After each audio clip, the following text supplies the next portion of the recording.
heart made of stone. Oh, it weighs you down deeper than you know. There she is.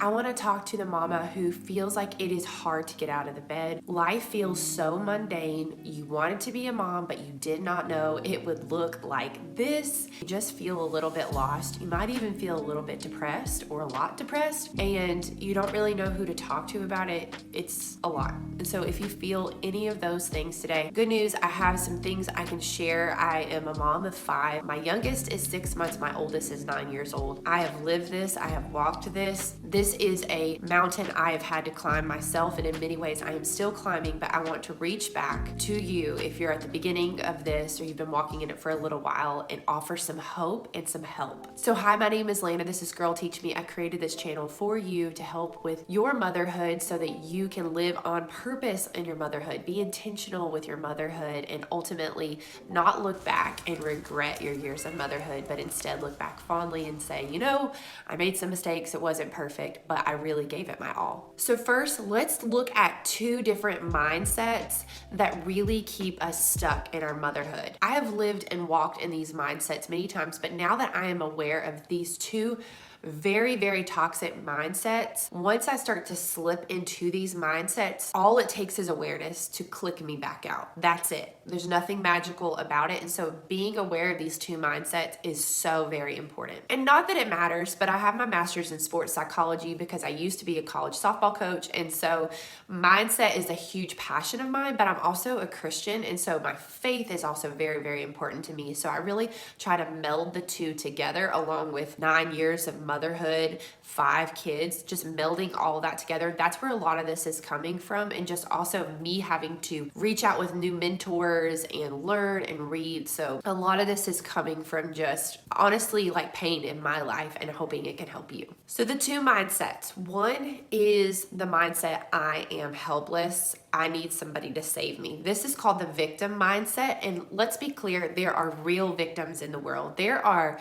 children and women and just people that need to be saved, and they need to be helped up out of their situation. I'm thinking sex trafficking. They are legitimate victims, but here's the thing about victims. When they're rescued, they no longer call them victims. They switch them over to the survivor slot because it's very important that they realize that now their journey is on the journey of a survivor. If we start feeling like we are helpless, that we need somebody to do motherhood for us, it's too hard of a challenge for ourselves, then we're in this victim slot. And the ways that shows up for me is, you know, like I can't wait for my husband to get home because I just can't do this anymore. Or I need my mom to buy the kids this or that because I just will never be able to do that myself. Or it shows up as just like a learned helplessness. It's actually a fairly helpful coping mechanism for a while because we get help, we get out of that discomfort, but it doesn't really last for very long. So we get kind of like hooked on that change, so to speak. And that is not a helpful way to live because we're never going to feel like we're living in a story that we're excited about. We're literally just going to always be waiting for somebody to save us. And nobody can be the mother to your children but you. It is the unique story that you are living in. It is the unique mountain you're climbing. It is the gift God has given you, but nobody can do it but you.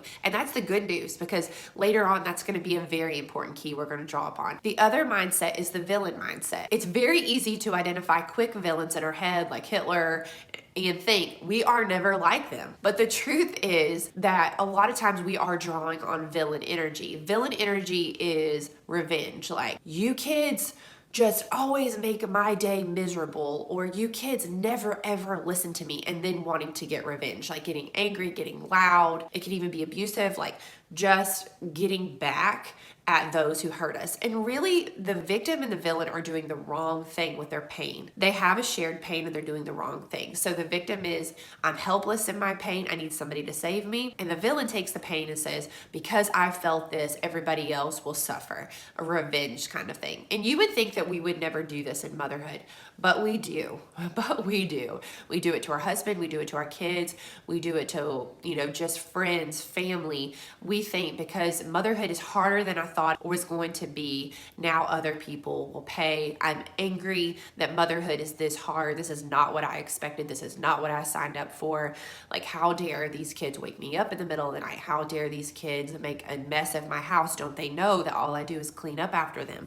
Like, these narratives in our head are definitely villain energy. So what's the alternative? So we've identified 2 toxic mindsets that are definitely keeping us down as women, as mothers, and they're common and they happen all the time. So how do we click over to a different mindset? And this is a mindset I was introduced to through the book Hero on a Mission by Donald Miller. It's an excellent book. But in this book, I'm just going to give you the Cliff Notes version that has been so helpful to me. It's called the hero mindset. And this was not the word I really wanted to hear at first, because in my Christian faith, I definitely look at Jesus as the hero. And I'm not trying to be the star of the show, so to speak, or make other people look at me. That's what I thought of when I heard the hero mindset. That's not what this is at all. A hero instead is somebody who looks at the challenge and doesn't look away. And so when we think about this in line with motherhood, they're not trying to skirt around the challenge or abdicate it to somebody else or get back at somebody.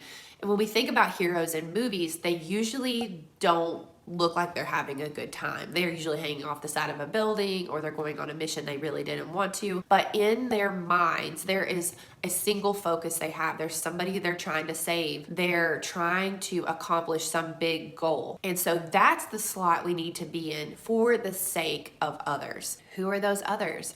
It's our children. It's our children, it's our home, it's our husband, it's our family. It's all the good that can come from us leaning into the big mission of the fact that God has given us these children, and now we get to live on the behalf of their greatest good. That's what love is, having the greatest good of another in our minds. And that has been a wonderful filter for me. When I think of putting my kids to bed and I'm tired and I'm tempted to like not brush their teeth or floss their teeth because I'm like, get in the bed, you're so tired, or not read them a story, or just not end well on the day because I am so tired. I have in my mind my needs, my wants, what has happened to me in that day. And so I'm tempted to live out of that story instead of saying, what is the greatest good for my kids and how can I end well? When I put that filter on my head, I'm clicking myself into the hero mindset. And so when you're thinking about for your kids, something that feels impossible, like getting dinner together while everybody's whiny, just thinking for a second, what is the greatest good I can do for my kids? And when we start thinking that way, we're thinking like a hero and we're thinking on the behalf of them. For me, with my motherhood lately, just to give you some examples, this is not to toot my own horn, but things that are helping me get out of bed in the morning and are helping me live on a mission. One, I have the goal that by the time my kids leave my house, I will have tucked 500 different Bible verses into their hearts and their minds. And so what that looks like is I have a 9-year-old, and so I've done the math, and I have around 412 weeks until he leaves my home. Now, we don't know how long we have to live, but that gives me a sense of urgency. Like, I have more Bible verses that I want to get into his heart and his mind than I even have weeks left with him. So that looks like every day, I'm like, okay, the whole day, if we can just sit down and do our Bible memory, boom, that is such a win. And no matter what happens, I am making progress on a goal. And so if you feel like you can get up and move the needle on your motherhood, on what you want to teach your kids, on what you want to experience with your kids, maybe you want to read 100 books this summer, or maybe with your children, or maybe you want to get out and walk 26 miles with your kids this summer in amazing parks, or maybe you want to set up and do 5 different lemonade stands on behalf of a friend who's going on a mission trip. Like, I'm just spitballing here, but something that's bigger than even your kids, like having a purpose that y'all can come together and do for the sake of others, that's extremely motivating. That will help you get out of bed like nothing else. And if you have a little baby, what this could look like is, what kind of skills can I be gaining this summer that will really benefit me on the journey of motherhood? Maybe you have a 6-month-old or a 1-year-old, and taking care of them, it's a little bit boring sometimes. Well, maybe it's like, okay, how can I read the Jesus Storybook Bible over for them this summer or the next couple of months, because, you know, they are still learning. Their brains are still forming and things like that. And so reading to them is certainly not a waste. How can I make some amazing motherhood friends this summer? You are going to need a tribe. I'm telling you, I just went away for a weekend with some homeschool moms, and my cup is like to the brim. Like, I feel so refreshed. I learned so many different things from these different moms. We all have different giftings, still learning from each other. Finding a tribe could be a really meaningful goal. I am going to have 3 play dates this week, and I'm going to learn about these women and get to know them.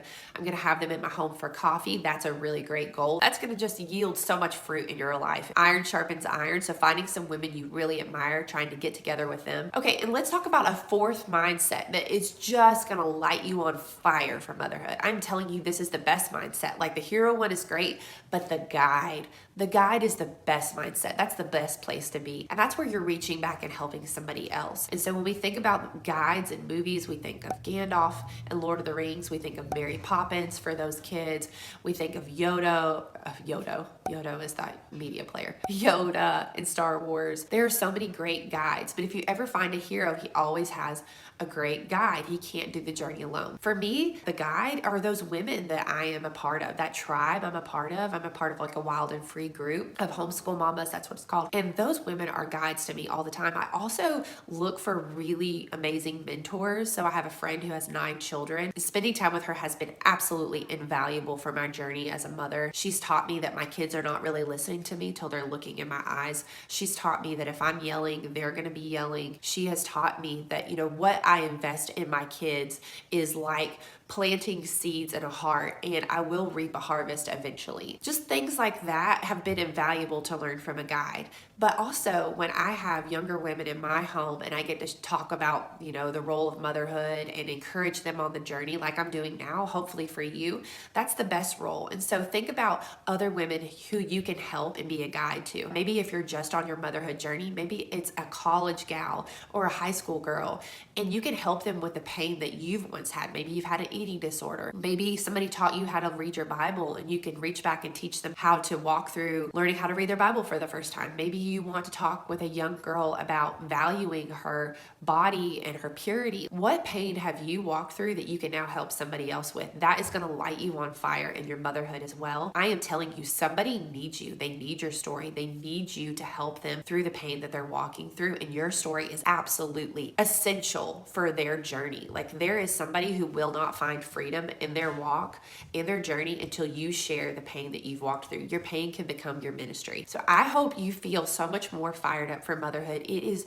the most incredible journey. Nothing has changed me more. Nothing has made me more like Christ. Nothing has sanctified me more. Nothing has made me want to die to myself a little bit more and just put off the things that are toxic for me and that are hurting me more than motherhood. And nothing has challenged me more. And so I really believe that you can transform into the next version of yourself, the better version of yourself. You may not feel like yourself anymore, but the good news is there might be a new iteration of you that's better than the version before. The maiden has become the mother, and the mother can be the next best version of you. I am telling you, motherhood can be wonderful. Believe it with me, and just lean into that hard journey today. What is it for you today that can be the greatest good you can do for your children? Is it sitting down and reading a book with them? Is it getting the dishes done and resetting for the next meal? Is it going for a walk and valuing your body again and moving your body? Is it getting into the word, because the word cuts on the way in and the way out, and it's alive and active? What is it you can do today to set out on the hero journey as a mama, and how can you be a guide today for another woman? I'll see you again in the next video.